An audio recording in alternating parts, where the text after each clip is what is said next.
Bon, bonsoir la famille. Agun kɛra fama ye dɔɔni.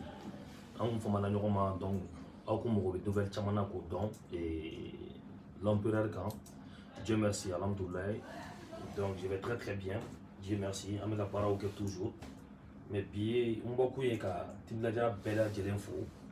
K'aw fo aw ka baara kɛlen na aw ka fidélité la toujours. A y'o baara min kɛ 2020 kɔnɔ. A baara a ɲɛna kosɛbɛ n b'aw fo dante foli min na o baara la dante foli min na vraiment aw kan ka fɔ ani foli ka kan parce que timinadiya ye jɛkulu ye timinadiya ye famille de ye an soudelen de don toujours o de y'a kɛ mɔgɔ tɛ se an na donc toujours o hakilina kelen de don ka yira u la bon 2020 an y'o marqué Dieu merci alhamdoulilah n'aw ka cɛsiriw ye ani aw ka kanu ye vraiment aw sara t'an bolo toujours an b'aw foli toujours ka taa fɛ sinon kɔni Tinda sara t'an bolo quoi. Bita ye k'aw ɲininka aw mago bɛ mun projet minnu na 2021 kɔnɔna la ni san kura in kɔnɔ aw mago bɛ projet la donc a b'u bila en commentaire aw mago b'a la Kanku Musa ni artiste minnu kan ka featuring kɛ minnu ka di aw yɛrɛ ye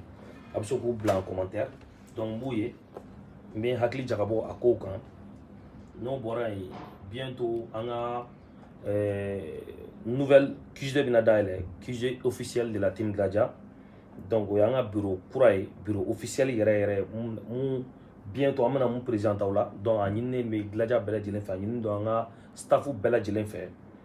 bɛɛ ka bɔ bɛɛ ka na an ka fara ɲɔgɔn kan an ka se ka baaraw kɛ ni nisɔndiya ni hakilimaya kɔnɔna ye ani bɛn kɔnɔ ani kelenya kɔnɔ parce que ni Kanku Musa yɛrɛ de bɛ nin tête la ka guider ni Ala sɔnna ma aw mago bɛ timinadiya accessoire fɛn fɛn la a bɛɛ bɛ sɔrɔ yen aw mago bɛ samara minnu na o bɛ sɔrɔ aw mago bɛ casquette minnu na o bɛ sɔrɔ aw mago bɛ fɛn mun bɛ timinadiya concerné a bɛɛ lajɛlen bɛ sɔrɔ an ka bureau la donc yen bɛ kɛ an ka base ye ni Ala sɔnna ma donc an ka staff bɛɛ lajɛlen collectif bɛɛ bɛ fara ɲɔgɔn kan an bɛ n'o de kɛ ni Ala sɔnna ma déjà que baaraw bɛ sen na n'an bɔra o QG ko taabolo kɔnɔna la an bɛ na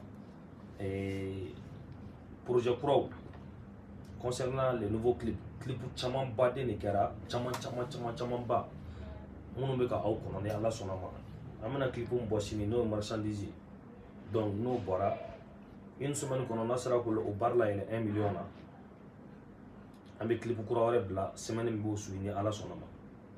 n'o bɔra yen n bɛ fɛ fana bɛɛ k'i abonné an ka Instagram n'an ka YouTube an filɛ ka direct kɛ min kan aw ko abonné la toujours surprise baden de bɛ yen 2021 bɛ juguya ni 2020 a bɛ juguya ni san tɔ fɛn fɛn tɛmɛna ni Ala sɔnna ma parce que an yɛrɛ fɔ ko Gladia bɛ ɲɛ fo san 400 de donc foyi ma bɔ a la fɔlɔ ni ça c'est le début du commencement an bɛna kɛwale people jate kɔnɔna la vraiment Gladia aw ye na nisɔndiya kosɛbɛ parce que aw ye record min kɛ depuis Ala ka diɲɛ da a ye record ɲɔgɔn ma deli ka kɛ o record yi aw ye baara layɛlɛ fo 500 000 la vote la donc c'est du jamais vu a fɛn yɛrɛ bɛɛ kɔnɔna la a cours yɛrɛ bɛɛ lajɛlen kɔnɔna la a vote cours yɛrɛ bɛɛ lajɛlen an ka vote ɲɔgɔn ma deli ka ye fɔlɔ u nana an féliciter hier soir ne yɛrɛ tun bɛ yan nɔ an féliciter la kosɛbɛ donc ne b'a fɔ nin Gladiaw ka effort de vraiment halisa aw cɛsiri aw jilaja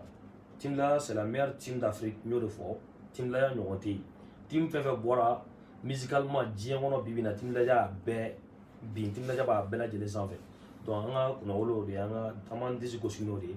an bɛ bangebagaw fo k'an kanubagaw fo ka maliyɛnw fo o la donc surprise caman bɛ k'aw kɔnɔ 2021 kɔnɔ son kuraw caman clip dumanw caman barika yɛlɛn dɔrɔn a ye baara kɛ ni Instagram ni YouTube ye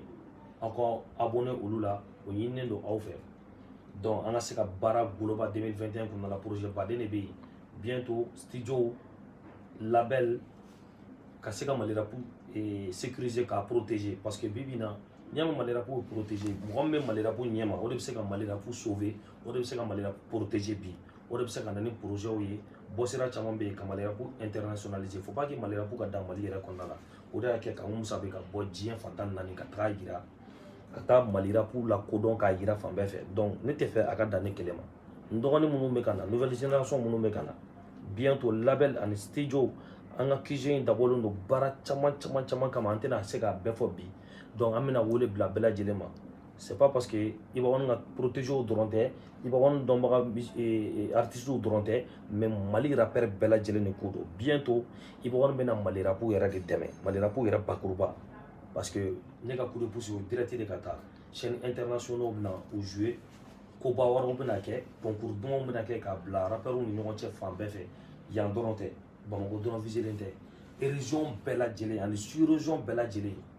Kango Musa bɛna a ka dɛmɛ fili ka taa Mali rappeurs ma diɲɛ fan bɛɛ fɛ 2021 kɔnɔ ni Ala sɔnna ma an ka to ɲɔgɔn bolo an ka force di TG ma toujours comme on est puissance ye Mali rap puissance ta tuguni an ye diɲɛ rap puissance de